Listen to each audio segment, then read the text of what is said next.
Hi mga mamshi! For this video po, meron po tayong order na 5 kilos belly po.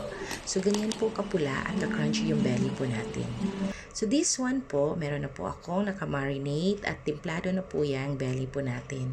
So, pinapahiran ko po lang yan ng kitchen towel po or tissue para po matuyo pong balat ng ating belly. Then after po that, papahiran po natin yan ng fresh milk. So fresh milk po ang gamit ko dyan para po ma-achieve ko po yung pula at crunchiness ng balat ng ating belly. Then after po nating pahiran, papatuyuin pa natin yan habang naka-preheat po yung oven po natin. So this one po ay after 1 hour po, ganyan na po ang itsura ng belly po natin. And after almost 3 hours po, yes, almost 3 hours po ang belly po natin nakasalang sa oven. So ganyan po katagal. So ganyan po ka-crunchy po na yung ating belly at napakakinis po.